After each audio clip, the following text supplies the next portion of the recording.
Yo, what it do, my people? Jay Jones in the building, and I'm gonna get right to it, man. You know, last week I told you that I was going to spend a week or so just trying to get knowledge in ways that I believe that could possibly help you increase your vertical. And you know, last week I really couldn't explain it the way I wanted to. I'm gonna just talk to you, I'm gonna just give you bro knowledge. You can take it if you want to, or you don't have to listen at all. So going through what I went through, you know, talking to a really close friend of mine about this. I feel like we all have a genetic peak, but knowing that we all have our strengths, instead of just focusing on our genetics only, there's certain tricks and aspects that can be used and which should help you target your weaknesses while giving you an increase on your vertical. And I feel like that's kind of the focus of this video, you know, making it a point to do everything you can to increase your vertical. You know, as discussed before, genetics is a really big part of bounce. So, you know, what you want to do is get every bit out of your genetics that you can. And I feel like that's kind of what we touched on here. The video you're going to see is going to help you with doing that. Now, I'm going to be in and out of the video because that's just what I do. I kind of want to come back and talk to you guys during certain parts, but I hope you guys enjoy. So, like I just said, last week we talked about ways to increase your vertical.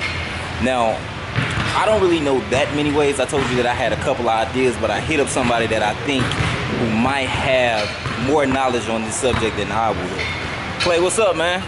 Hey guys. He's gonna put me through a workout, or you know, we're gonna kind of simulate some of the things that we think could help you increase your vertical, or just help you out in general. Keep in mind, a lot of this stuff is I've worked for a D1 program for 3 years. So this is just stuff that I've seen throughout the 3 years that I've been here. How would you say like the players accept it? Like, is it pretty good knowledge? Like something you want to learn? It is pretty good knowledge. Once, a lot of times, like you see a lot of things people say, you know, be patient, it's going to come. That's true with this stuff too. You're not going to work out for a week and then just get, you know, 2 or 3 inches on your vert. You just got to stay consistent and stay motivated and work out on the days you don't want to work out. That's when you get the best results. You heard it here, man. You heard it here first. Let's get to it.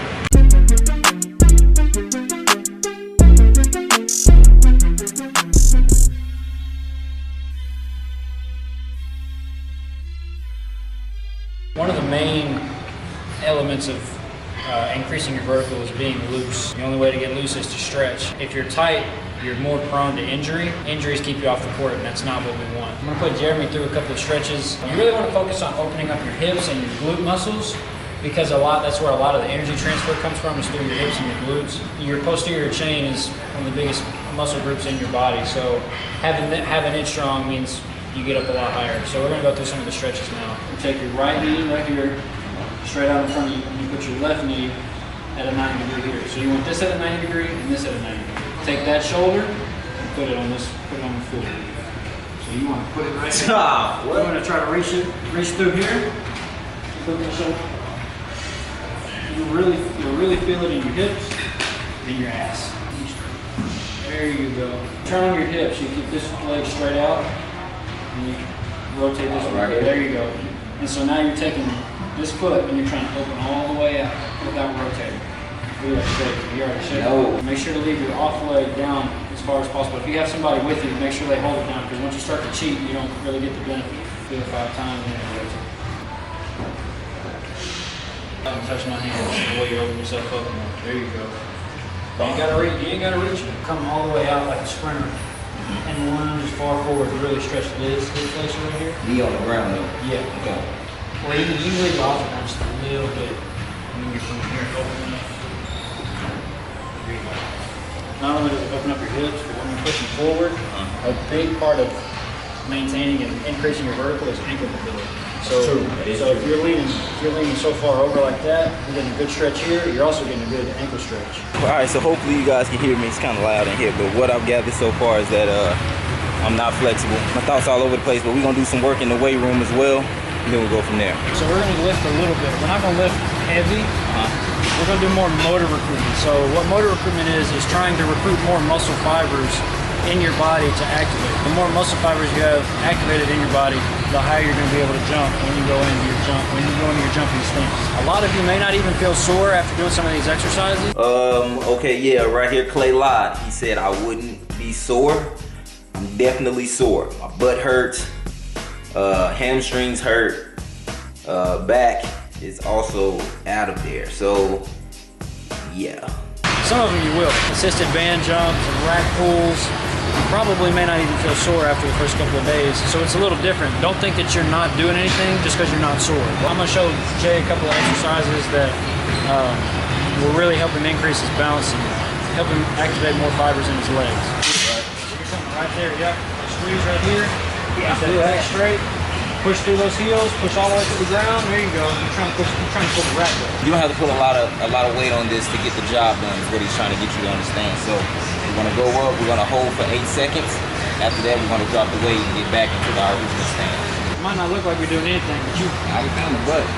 Yeah. It's crazy. I can almost target my lower back when I need to, and I can almost target my butt too. As soon as you squeeze, you bring your hips forward.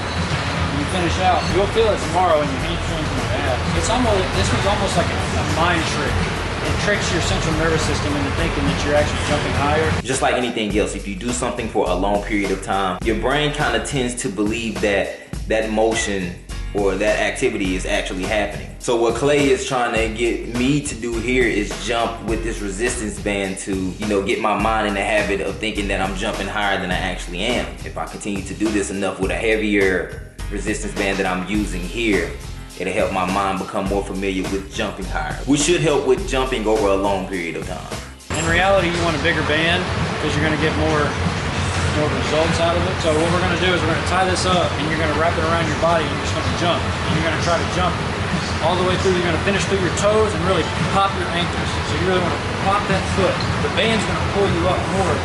So your body's gonna think, okay, I have to produce more force to get higher. Point your toes like a ballerina.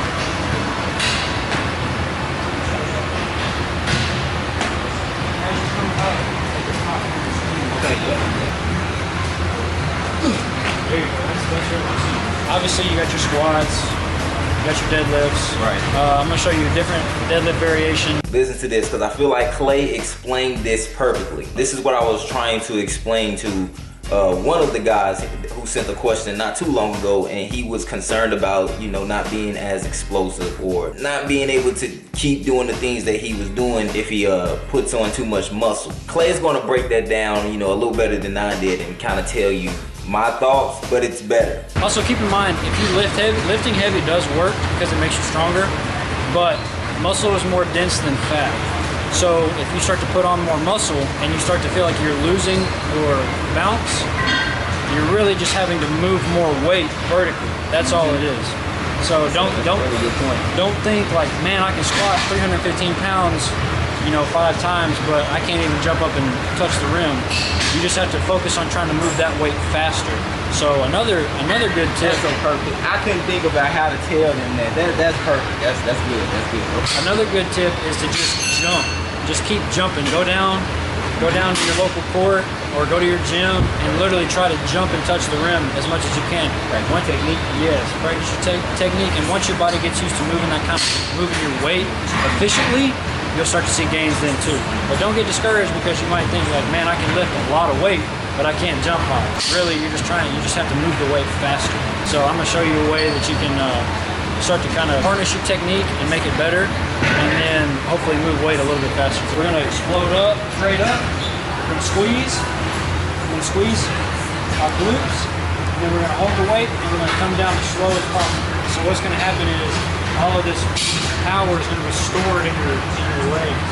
And so when you come up, so when you slow down and you start storing all this energy, it has nowhere else to go, so when you come out, here, I'm excited. Hold up. There you go. Yep. Nice. If I do this, I'll start off with this first, and I'll superset it with the jumps. You're working those fast fibers, and those are the ones that tire out the quickest. Because a lot of times you see these meatheads in the gym that can lift 500 pounds and not get tired, but they're working the slow twitch. The fast twitch fibers are the ones that just burn out really fast. A lot of people would say the teardrop muscle, so it's like if you flex, it's supposed to be this muscle right here. If that's weak, your knees aren't going to be as stable, which can lead to knee injury and knee pain. So I'm going to show you a way to stabilize your knees, build up the muscles to stabilize your knee, and hopefully take away some of your chance for injury and some pain. So you're going to come here, You're gonna get the band really tight, real tight tension. You're just gonna let the band pull your knee, and you're just gonna come back this way. And there's no, you don't have to have any type of tempo or anything, no desired amount of reps. If y'all don't have access to a resistance band, I'll show you a machine in the gym that you can get on to get the same effect. Now, I've showed you guys this machine before. I still hate it. You know, these are activities and drills that are done, you know, within the basketball program where he works. So, you know, give it a shot. Let me know what you think. And yeah, you might be sore. What you want to do to really strengthen them is you want to squeeze all the way here. You want to hold it. Hold it as long as you can, and then control it on the way back out. Come all the way out. Come back through. Hold. Come all the way out.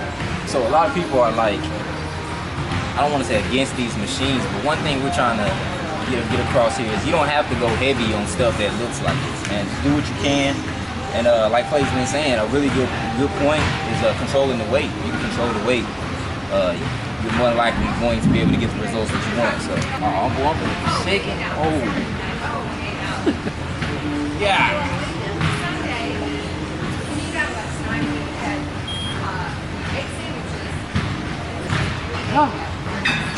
So it might look like.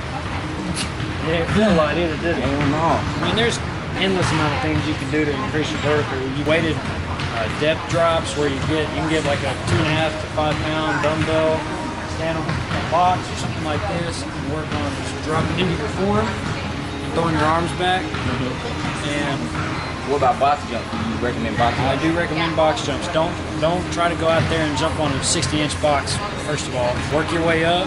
And one thing that really will help you is if you do a combination of box jumps. That's not the best way to describe it, but if you get, let's say you get like a 40-inch box, and then you have like a 24-inch box.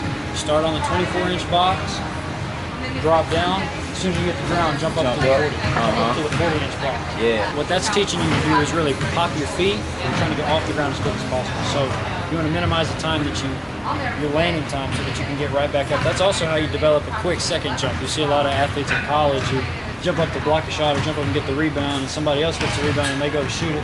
They come right back down and come right back up and block the shot. That's how you develop those quick reactions and those quick reflexes. Those are just a couple of things. There's endless amount of exercises you can do, but those are just a few that I know have helped me. I've done a variation of those, and in like 2 or 3 weeks been able to go from one hand to two hand. I'm a 2-foot jumper, so now everybody's different. I may not progress as quick as you will, and I may not progress as quick as Jay will, and he may not progress as quick as I will. Everybody's different. Don't get discouraged because you don't see results immediately, like I said. But hopefully these are some things that y'all can do. Stretch, take care of your body. If you have the option to get in an ice bath, get in an ice bath. Water, nutrition, all of it. It's cool, bro. I appreciate it, bro. Yeah, no problem. I'm gonna throw some of these into the workout routine for sure. So, It'll work wonders. Sure, I'm gonna do that. So yeah, that's that, man. As you guys know, I don't hoop nearly as much as I used to, but I am gonna put some of this to the test. If you can and you want to do the box jumps, I would try to also do them with like a weight vest. Don't go overboard with the weight vest, but you know, I feel like anything weighted where you can kind of trick your mind, and you know, like kind of like what we discussed earlier, I feel like any exercises like that is going to help. Like I've always said, you know, just jump, practice your technique. The only way to get better at something is to constantly do it. Don't go overboard and, you know, try to hurt yourself or, you know, just do anything crazy, but, you know, definitely practice, do your research, you know, take what I'm giving you and combine it with something else. Combine it with somebody else's knowledge that you trust. If you don't like nothing I'm saying, and you like, I ain't doing none of them, Jay, I'm gonna try my own method. You know, that's fine too. You know, I always try to give some type of real life example when I'm doing stuff like this. And I think the best one that I can come up with for this is school. You know, it's always that one guy or girl in the class that's just naturally smart. Like naturally smart, they just kind of know everything. You don't know how, but they know everything. And then let's say you have yourself. You're not dumb by any means. Like you can hold your own when it comes to, you know what I'm saying, getting to the books. But you know you need to put in more work and you have to study harder to get the grades that you want. And what that tells you is, although you may not be the most gifted in terms of knowledge in this case, or genetics going back to, you know, what we talked about earlier, you can still find ways in which will help you compensate for what you're lacking. So, you know, you naturally know you don't have a high vert, stretching, you know, doing these exercises that you see us talking about. You gotta do them if you want to see some type of increase. And then the flip side though, you take somebody who's already naturally gifted and yet they still choose to work hard, that's when it gets crazy. That's when your bounce just gets ridiculous. And then you basically turn into LeBron James. That's how I see it. I mean, just think about it. LeBron probably already had bounce and then he did Vertimax. So when you see him back in the day when he had the headband and he was working hard on top of the bounce he already had, bro. That's NBA. Now I don't know if you're gonna get unlimited bounce. I don't know. But all I'm gonna say is within 8 weeks, I'm gonna try to dunk. I mean, I can dunk now, but I'm gonna see how light it feels, and we'll go from there. And I'm gonna let you know, yeah, that felt real light. And I'm gonna be like, nah, that felt bad. Like I'm gonna tell you how it feels. So yeah, man, give it a shot. You know, send some more things my way via Instagram that you think might help. Send all your questions, and like I always say, the more stuff that we have and discussions that we have together, the better that we'll all get at this. So thank you guys for tuning in, and until next time, it's Jay. I'm out.